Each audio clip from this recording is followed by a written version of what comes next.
What is up, guys? Welcome to a brand new episode of the D-Pad Connect podcast. As always, I am your host, George. And man, do we got some cool stuff to talk about today. A little bit of a different way of starting things, but really quickly before I get into that, as always, you can always find us on Anchor, which is where we upload our podcast weekly. You can also find us on Spotify under D-Pad Connect. You can also find us on Google Podcasts if you just go on Google and just search, which makes it very easy.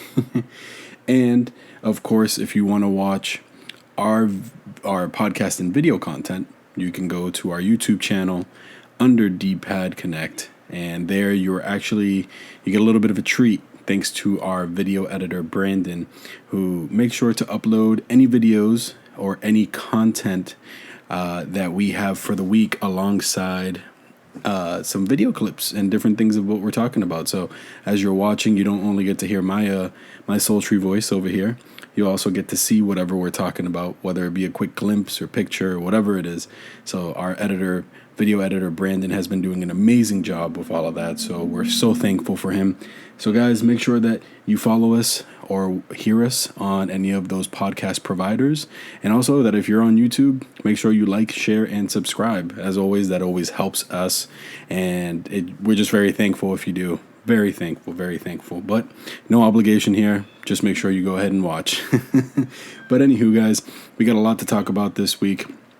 This week, we're actually going to be talking about a few different things. There's going to be some gaming news peppered in here, but we're actually going to be talking about the MCU this week because of a few developments that have happened in the MCU. Nothing too crazy, but we have gotten some confirmation for some things in the Shang-Chi movie. We got the Metacritic score for Black Widow, and we have a Lego set that potentially revealed to us that Spidey will have a different type of costume in Far From Home. So that's pretty cool. And then, of course, we're also going to talk about gaming-related news, which is what I'm going to lead off with. We're going to talk about Ghost of Tsushima, the director's cut being revealed, and EA Play, which I have a lot of wishes for EA Play, especially specifically one, which I will get into. But anywho, let's go ahead and get on with it, guys. Ghost of Tsushima, director's cut, has been revealed. So, for clarity, I have platinumed Ghost of Tsushima. I'm probably going to get so tongue-twisted saying that a few times, but I've platinumed Ghost of Tsushima. It's actually one of my favorite games on the PlayStation platform. It's like playing a Batman game within the Japanese culture. Not even going to lie to you. It feels like you become Batman in that game. If Batman was what Batman Ninja should have been, the movie. But it was a really good game. I was really into it. I won't say that it captured me like Rift Apart recently did, but it was a game that kept me entertained. It kept me engaged. The graphics and the island are just beautiful. I think the landscape is what really catches you, is the island of Tsushima, because it's a real island, first off. It's quite literally a real island. And Sucker Punch did justice. Definitely they did some justice to the island itself and to portraying it within a video game format. And I was very pleased with the game. The combat was great. The parrying, the samurai aspect of it, where you can fight with honor or without honor. Technically, without honor would be more of a ninja type fighting or skill set. But for the most part, it was a really good game. I really enjoyed Ghost of Tsushima. Now, fast forward to now, we are getting a director's cut, and just for even more clarity, when I completed it on the PS4, it wasn't something that I really returned to after. I did everything in the open world because I'm just a sucker for how, no pun intended, Sucker Punch does their open worlds. I did the same thing with Infamous. Infamous is one of my favorite franchises that they had and released, and I really hope it comes back in some way, shape, or form, because it kind of gave you like a real world aspect of what would happen if somebody got superpowers, which I always thought was pretty cool. And Ghost of Tsushima was definitely something completely different that they delivered, and they did it justice. They did it justice. I have no complaints. The game was a great game. I think the voice acting was great. Just everything about it was really great. There was it wasn't the story caliber of everything wasn't completely up there, because I still think I agree with a lot of the critics. The villain the Khan. I forget his first name now, but the Khan that, which is the guy from that played that played the Khan in Night at the Museum, which was kind of funny. He's more of a comedic actor to me because that's where I've seen him at, what I've seen him as. But within Ghost of Tsushima, he didn't really capture me as a villain with crazy motives. I mean, first off, the battles that happen on the island of Tsushima are pretty historical. So they strayed away from it, obviously, in their own sense, but they still made sure to maintain that type of historicity when it came to telling the story. And it's one of those things that the villain himself, like I said, didn't really grasp me. He just, the build up to it, he obviously did what other villains do. You know, you take out somebody here, or, you know, affect the main character in this area here, or, you know, poke and prod over here. It was just typical villain type work. He wasn't a villain that really engaged me and really got me to the end of the fight where I was like, all right, I really want to kill this guy. Which is usually what good villains do. They really make you want to take them out and get revenge for everything they've done. And also, going back to the historical part that I just mentioned, don't quote me completely. I could be wrong in some sense, but I know there's some historical aspects that were included in the game. So I will keep it as that because I don't like false reporting, and I will not be a false reporter. So go ahead and take that with a grain of salt just because I haven't played the game in a bit. But the director's cut, nonetheless, is going to be released on the PlayStation 5, taking full advantage of everything that the PlayStation 5 has to offer, alongside the adaptive triggers, which is something that they promoted in the actual trailer for the director's cut. And then we also, you know, you have the DualSense haptic feedback, which is pretty cool. So you're going to, you know, during the sword fights and everything, you'll be able to feel that throughout the DualSense controller, which I think is great. I think they're definitely going to do great things with adapting a lot of those things to the PlayStation 5. I think where I'm seeing that there's going to be an issue with some of the people who, like myself, have already purchased the game, there is obviously an upgrade path that they've introduced to those of us that want to upgrade the PlayStation 4 copy of the game to the PlayStation 5.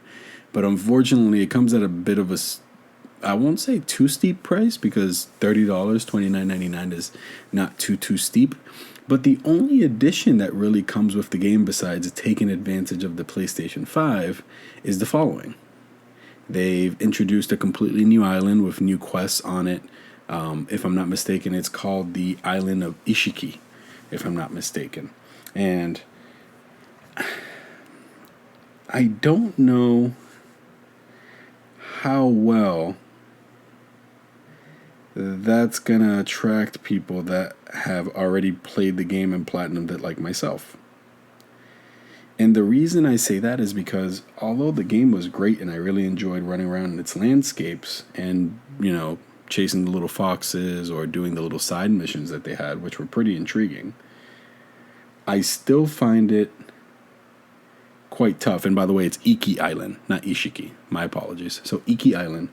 And they're advertising it as being a completely new island, just completely new island, where you're able to explore, do quests, and fight new enemies. Now, for $30, not too steep, especially considering, or hoping in this sense, that the expansion is actually quite grandiose or quite big to justify the price. But it would be quite disappointing if, when people upgrade to the PlayStation 5 version of this game, they're encountered by an island that's very lackluster and an expansion island that isn't what it's advertised to be.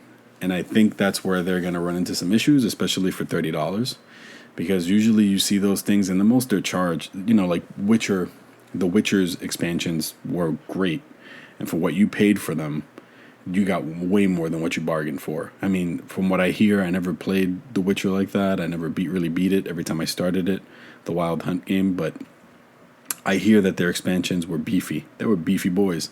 They were beefy expansions. And it's one of those things that companies need to get right, because expansion passes and expansion packs and all these other DLCs that are being released nowadays, they're just not that great sometimes. For example, Borderlands. I love Borderlands. Borderlands is one of those games that I just love Borderlands. It's one of my favorite games. But some of the DLCs are hit or miss. You pay like an extra $50-$40 for this expansion pass, and you expect DLCs that are actually quite robust. I mean, like the first Borderlands game really lived up to the hype with the DLC releases that they had for that, and they seemed to be quite massive. But it's tough when you're asking people to pay $70 for a game and now pay an extra $30 on top of that, and $60 at the time because it was only on PlayStation 4. But still, that is a $90 investment now for PlayStation 5 users. So I'm wondering what they're going to do. Iki Island seems interesting. Am I going to pull the trigger on day one? Possibly not. It'll probably be a deep sale for me. I'm not doubting that the director's cut, isn't going to be beautiful on the PlayStation 5, but I don't think we should be paying for upgrades for games that were just released a few months ago. I mean, this game is not even a year old yet. Not even a year old yet. And yet we're here. So here's hoping that everything pans out for Sucker Punch. Hopefully they don't drop the ball with this. I'm really hoping. But $20 would have been probably sufficient. 30, I mean, I don't know. I know I'm complaining about $10 more. I'm, being a nitpicker, but for us gamers today, unless that DLC is really robust, it's going to be tough to justify getting somebody to pay $30 unless they're just completely in love with the game. And that's a different story. I've been that person. I've been completely in love with certain games that don't care how much I pay for an expansion or for DLC, like minimal DLC, like minimal, I'm trying to find the right word, but DLC of no consequence that gives you aesthetics or gives you your character extra points for, upgrading something, stuff like that. I've been guilty of buying stuff like that, packs like that, on the PlayStation Network or on any of the other stores that, like for Xbox or for the Switch store, Nintendo store. But it's not going to be me. Not this time. I really don't think that's going to be me. I think I might wait for a sale on that expansion or for that upgrade path, and we'll see how it goes from there. But it was announced. It seems like August 20th, if I'm not mistaken, is when it's going to be released. So we shall see from there. So moving on to something else that I want to talk about is EA Play. So I know E3 was a few weeks ago. Feels quite some time ago now, but beginning of June. We're now in July. But EA Play is on July 22nd, if I'm not mistaken. And EA Play is possibly going to be my favorite conference of them all. And I will tell you why in just a bit. But EA Play has a lot of potential this year. EA Play is showing up to obviously talk about a lot of the EA properties. That's kind of self-explanatory there. And we're looking at July 22nd, just letting you guys know. But it seems like streams start July 8th as well, just as I'm reading this article, as I'm talking to you guys. But we'll give more details as we get closer to that date. And EA Play is responsible. So not EA Play, but EA is responsible for one of my favorite franchises. I say that word so many times here, but there are really a lot of series of games that are very close to my heart. And one of those is Dead Space. And I'm going to geek out about Dead Space in just a bit. But before we get to Dead Space, I think EA Play is going to be great. They obviously always bring their Sims story, their Sims, DLCs that they release every year. My wife's into The Sims, so let me not talk bad about The Sims because I'm not trying to get beat up. She's literally right behind me. I'm not trying to die today. But she loves The Sims, so you're definitely going to be some more Sims news. And then, of course, there's going to be some Star Wars related news, which there always is every year. So I'm hoping we get to see more about that adventure game that they're trying to do, or that story-driven game that they're trying to do. So hopefully we get more news on that, and hopefully some Titanfall news. I'm a big fan of Titanfall. It's, I think, one of the better shooters that got released on the year that Battlefield 1 and Call of Duty Advanced Warfare were released, which It didn't get its due, unfortunately, but Titanfall 2 had an amazing campaign. The campaign was great. The mechanics, the platforming were great, but it did not get its due. And by the way, it was Call of Duty Infinite Warfare. My apologies, which was a horrible game. Man, I didn't even bother. I bought that game and I regretted it immediately. It was such a bad game. The multiplayer was horrendous. And Battlefield 1 was the multiplayer game I ended up going with that year, but it wasn't. It just didn't captivate me the way Titanfall 2 did. So hopefully EA has some more Titanfall news that they can discuss when there. Obviously more Star Wars news. I would love to see maybe a tease of the sequel for Jedi Fallen Order, which was another great game. But the game that I'm looking forward to, and as reports are stating as of today, that there is a Dead Space remake on the way that has been inspired by the remakes that Capcom have recently made with Resident Evil 2, which was one of the better ones between that and 3, because we're still waiting for the Resident Evil 4 remake, which was confirmed. We just don't know when. So, Dead Space, let me tell you how I got into Dead Space. So I bought Dead Space 1. I've never been into horror movies, but for some reason I can always play a horror video game. And it has to be a horror video game where I can eventually defend myself. Like, I don't mind the little vulnerable moments where you can't fight back. Those are on all of a lot of the Resident Evils, a lot of the much newer horror games. But Dead Space, I remember picking it up dirt cheap. It had been out already forever, and it was like probably like $6, and I picked it up and I started playing it. I'm like, man, this game, and Isaac Clarke, and and and having a protagonist that doesn't speak, and you get on the Ishimura and you're walking around and you don't think anything's gonna happen, and just like that, everything just pops off. A poor engineer fighting for his life, trying to escape these necromorphs, these crazy alien human-eating human-eating monster-like things that just looked horrendous. So, and I'm going to keep geeking out about Dead Space, because like I said, I really love Dead Space. I really enjoyed Dead Space 1 and 2. 3, I don't like to mention, but 1 and 2 were great. They were really good, really well done horror games. The ambience, the atmosphere that it provides, the fact that you're completely alone, there's never anybody you really meet besides very, side characters. I remember, I think his girlfriend, who becomes his girlfriend in part 3, is in part 2, and I forget her name, but I know she's the only person you really communicate with throughout the whole game. And then in part 1, your squad completely gets wiped out, so you're the only one left. So Dead Space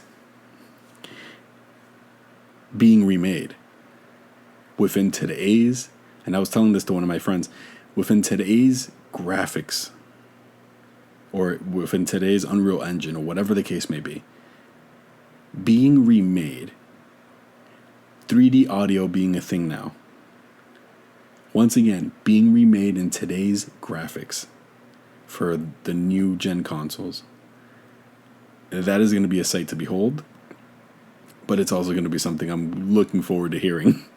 And because of my one experience that I had with Dead Space 1. So, in Dead Space 1, there was this one moment, I remember you're going down a corridor, and each chapter was broken down by the section of the ship that you were in. And I remember going into this corridor and seeing a vent pop out in front of me.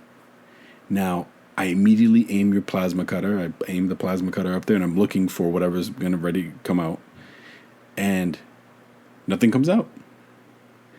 So I start walking, minding my business, not knowing that the darn necromorph was already behind me. Because what they did is a bait and switch. The vent popped out in front of you, but he was really the whole time behind you. I thought that was brilliant, because that made me realize that you never know what to expect in Dead Space. And even though Isaac could speak in Dead Space 2, it did not make it any less creepier with the ambience they provided, especially with that daycare scene. Man, that was bad. That freaked me out. That was really bad.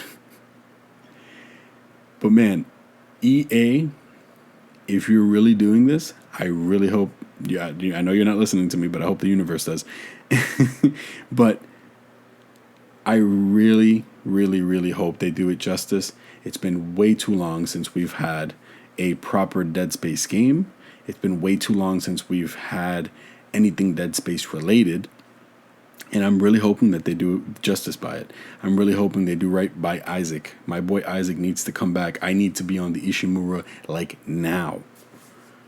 And getting the pants scared off of me. And the other good memory that I have about this game is that I used to play it with my uncle. My uncle loved watching me play horror games because the whole time the way we would wind ourselves down from the scares would be to joke around about the scenarios. So, I remember in Dead Space 2, there was always this one necromorph that would always peek around the corner and kind of look at you. He'd make a funny noise, and if you weren't looking, he'd run after you. So we made a lot of jokes at that necromorph's expense. But nonetheless, it was hilarious. And it was fun, and even in the middle of freaking out and going crazy, it was still such a great game to play. Dead Space 1 and 2 are two of my favorite horror games of all time. I cannot wait to hopefully see something. And the further confirmation that EA has provided is that they've actually changed the YouTube profile picture after 8 years of not touching that YouTube channel for Dead Space. It seems like somebody else reported on some of these gaming sites that the profile picture was updated. So, yes, I am excited. Yes, I cannot wait. Yes, you're going to hear me geeking out even more than this whenever anything's announced about Dead Space. I'm hoping it's true. I'm hoping it comes to life. I'm hoping something happens. I need to plasma cut some necromorphs. Let's make it happen, EA. Let's make it happen. Let's do it. Well, if I keep going, I'm going to get too excited and I'm going to wake the neighbors up. So let me chill out. But Dead Space is definitely something I'm looking forward to. I'm hoping EA Play delivers. They have the advantage. They're able to announce stuff now of pretty much a month removed, more than a month removed from E3. And here's hoping that Sony has a state of play too, so that way we can kind of cap off everything and have some good news coming out of the PlayStation front as we enter the fall in September. So looking forward to all of that, guys. So hopefully we can report on the EA Play news once all that's confirmed. And who knows, with a lot of the leaks that Dead Space, or a lot of the reports from the Dead Space camp, or the people that are researching this Dead Space story, maybe, who knows, maybe we'll have something leaked or a trailer or something more to kind of, feast on as we wait for the official news. So here's looking forward to that. Moving on. Here we go. We're talking about our MCU talk, guys, and this is how we're going to close out the show today. MCU talk. A lot of it has been gaming related as of recently. It's what's been kind of taking over all the news feeds lately. But with Loki, I haven't finished it yet, so that's why I haven't delivered any thoughts on. I've only watched the first 2 episodes so far, and so far so good. It's been really great. I'm intrigued by the story, and I'm looking forward to seeing how it continues to progress from here. But after pretty much 2 years of not having any MCU movies, Black Widow is about to reignite those flames here in July. So we're looking at July 8th as a release date for Black Widow. And, it's going to be on Disney Plus if you want to pay the extra $50. I'm kidding. That sounds like a pay-per-view. But if I'm not mistaken, it's an extra $30 to watch it on the Disney Premiere Pass, which I still think is pretty dumb, especially for those of us that pay for Disney Plus for a whole year. I think with the little amount of movies that they release on Disney Premiere, they should definitely be free. They did Soul for free. They gave that out. They gave out Onward, which was great. That was awesome. I love Onward as a movie. And I really think that they're kind of dropping the ball by doing this to people, especially since we haven't had any MCU movies in quite some time. But with theaters reopening, with, more people, either getting vaccinated or just being more cautious, or whatever the case may be, and with people still going to theaters and theaters just kind of reopening their doors to the public, we know that they're going to try to capitalize on that. And I know that we all know that that's why the delays have happened and this movie has been pushed out of its initial release dates. So from what I'm reading on the Metacritic, it looks like it's at a 70, if I'm not mistaken, which puts it in the green for Metacritic, but on Rotten Tomatoes, we're looking at an 83 score from the critics. So from seeing individual reviews from some of the sites I go to, like IGN or GameSpot or some of these other places, it seems like it's hit or miss. So it seems like it's a mixed bag when it comes to Black Widow. Now, am I interested in this movie the way I would be a Spider-Man movie or another type of, because I'm really excited for Shang-Chi and I'm going to get into that, but not really. I'm not too excited. I'm looking forward to it. Don't get me wrong. I'm a comic book nerd. I will gladly watch it. I'm thinking it's going to be, as my buddy Joey calls it, a popcorn movie. But I'm more intrigued to see like what the aftermath is, because I know that this movie is set in between Civil War and the movies that came after Civil War, if I'm not mistaken. That's what the directors were saying. So it's set between, way before Endgame, which we all know. And if you have not watched Endgame, then I am sorry. I am not even going to give you a spoiler warning. We know that Black Widow is dead. So I think, if anything, my speculation is that this movie is going to serve as a catalyst to introduce Florence Pugh's character as the next Black Widow. I think that'll be what essentially happens by the end of the movie. It has to happen. She's a big part of it. I know that you have some other characters here that are probably going to play somewhat of a part or a role within everything, but I think for the most part, Florence Pugh's character looks like she's going to be the next Black Widow. That's what it looks like in the comics. There was also storylines similar to this, so I have no doubts about that. And if you're wondering what comic that is, I am very sorry for you guys. I'm so sorry. I would recommend looking it up. I just remember vaguely that there's a comic book storyline that references this, and I should do my research more. So shame on me for that. I will, next time I talk about MCU stuff, I will make sure to make sure that I brush up on all my MCU stuff and all my comic book related news. But as far as the movie as a whole, I'm gonna watch it. I don't think I'm gonna pay the $30 to watch it. I will gladly wait until Disney makes it free, and we'll go from there. So that's all I have for Black Widow, really. I'm seeing that a lot of people are also, somebody criticized it because her character's already dead in the MCU, and that's kind of silly. That's really silly. And from what I hear, it was a big gaming site. That's really silly, and it was Polygon, but really Polygon, I mean, that shouldn't be a gripe. We kind of knew that going into the movie. It's not like they surprised us and made us think that wasn't going to be the case. I mean, that's definitely the case. We know she's dead. They announced it way before that. So I have no gripes with the fact that she is already dead. I think, once again, like I said, it all depends on what they're going to do with Florence Pugh's character. And my feeling is that she's the next Black Widow. That's the next Black Widow. They're going to introduce somebody younger, maybe something to do with the Young Avengers, if they ever do a Young Avengers movie.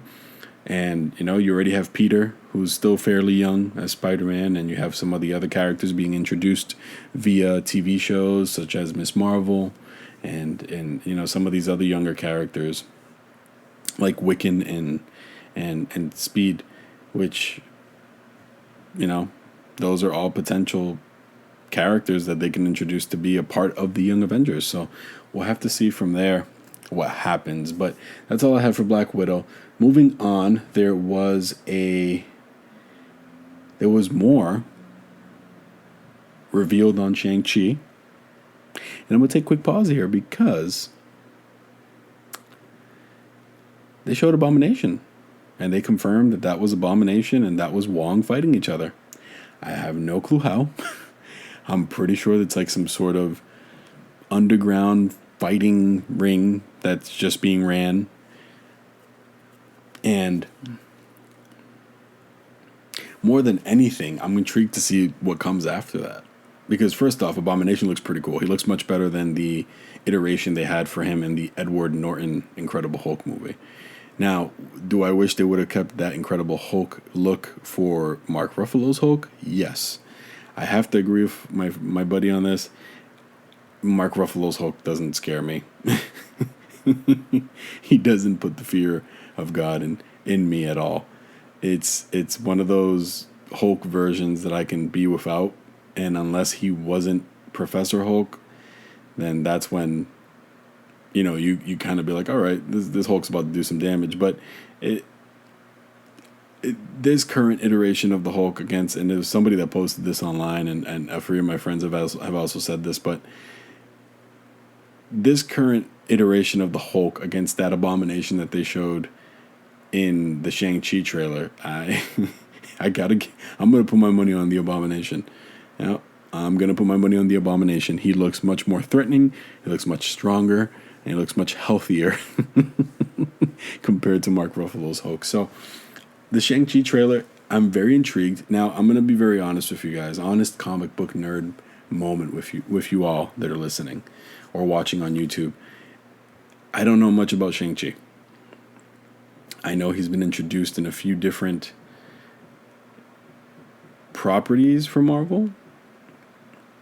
I know that he's even been in some of the Spider-Man comics when Spider-Man was kind of training in his spider kung fu, and he went to Shang-Chi so that Shang-Chi can kind of give him some tips and kind of train him a bit. But for the most part, I'm still even more excited for this movie than I am for Black Widow. Black Widow doesn't seem to intrigue me as much as Shang-Chi does. Shang-Chi right now is definitely at the top of my list alongside Spider-Man. I'm really hyped for what it's going to bring to the table. I'm really hyped for everything that it's doing with the Asian culture. I'm really enjoying how they're sticking true to everything that they're doing, everything that they're bringing. They're being sound in their choices of casting and just culture. I can't say culture enough. I'm really happy about it, and I'm really happy for my friends and those that I know within the Asian community that finally get to see an Asian superhero, prominent superhero on the big screen. Speaking of this from that perspective, that I'm really happy. I'm really happy for that. But nonetheless, Shang-Chi I think is going to be a great movie. I think it's really going to be one of Marvel's best movies to be released. I think it has a lot to offer. Finally introducing us to the Mandarin, seeing the rings in action, and seeing how they're kind of not rings anymore. They're more like, bracelets in a way. They kind of do a bunch of really cool stuff. I'm really looking forward to seeing how they get combined with powers and usage and things of that sort. But I'm also just, once again, I'm just really happy to see how they're bringing Shang-Chi to the big screen. I think the MCU kind of lacked a lot of hand-to-hand combat people in the sense of actually being trained. Now, Cap was great at hand-to-hand combat, but he wasn't a martial artist, and I think bringing this martial artist perspective and bringing these newfound powers that Shang-Chi has, because Shang-Chi does have powers, of course, but he's also well-trained, and just seeing this new world being kind of opened up to us and allowing us to see how this movie's going to fit within the MCU and the fabric of the MCU, I think is going to be great. Once again, I'm looking forward to seeing how Wong and Abomination got into a fight in the first place. I'm looking forward to see if Shang-Chi actually attempts to fight Abomination. And I'm also looking forward to seeing how they portray the Mandarin even further. Because it seems like there's a power struggle here. It seems like he's actually going against his own father, which is pretty cool. I like that dynamic. That's actually really cool. And from what I'm reading, his character is actually a brand new character to the actual Marvel mythos and just everything Marvel related. So I'm looking forward to seeing how they do all that. Let's see what happens. Shang-Chi, Legend of the Ten Rings, and that comes out in September. So I'm definitely going to be watching that if that gets released on Disney Plus. Amen to that. That's a movie I will pay $30 to watch. I think that is not a problem with me.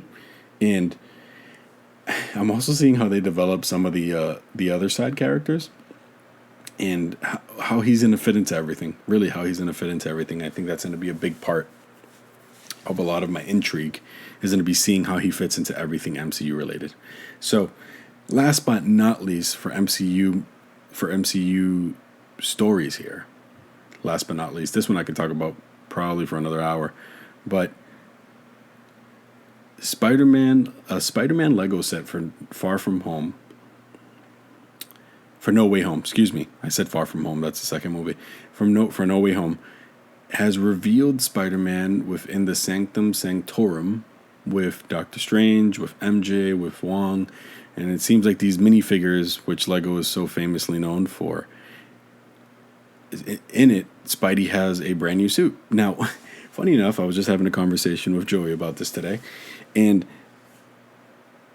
he doesn't like the black and red suit, which I can understand. I'm more of the red and blue, iconic red and blue, right? But I'm really wondering why they keep switching the color scheme on his suit. And this color scheme is a little bit surprising, but I can understand what they're trying to go for. But at the same time, I'm kind of hoping that they revert back to the red and blue. I really do hope that. But it seems like they're going with more of like a mix of the red and black suit, but with the Iron Spider suit being mixed into it, because it seems like he has red and black, and we'll have a picture of this up there, but it seems like he has red and black, and then he has like a gold spider, just the way it looked on the Iron Spider suit, running on the chest. And I'm not opposed to it, because obviously this is a minifigure. This minifigure can just be an iteration of his costume for the sake of the Lego set, but nonetheless, I'm looking forward to seeing how they're gonna what's the reasoning behind it. I mean, once again, there probably is no reasoning for in Far From Home. He just made a new suit and he made it black and red. That was the end of it. So there wasn't much to it. But I'm wondering if he is trying to implement a suit change to distinguish himself from potential other Spider-Men running around. Wink, wink, nod, nod. Hopefully, the rumors are true about the other Spider-Man. Or if it's just a suit change and that's about it, which is probably going to be the case. But nonetheless, the No Way Home Lego set obviously confirms that Doctor Strange, which has already been confirmed, but Doctor Strange is going to be a big part of this movie.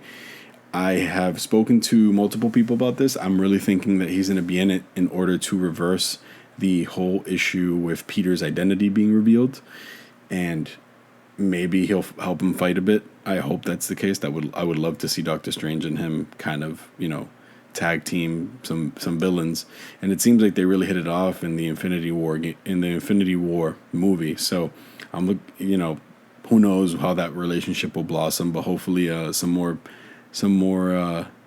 banter back and forth, and some more, the young kid pestering the older person, which is always funny to me. It's kind of how it happened with him and Tony.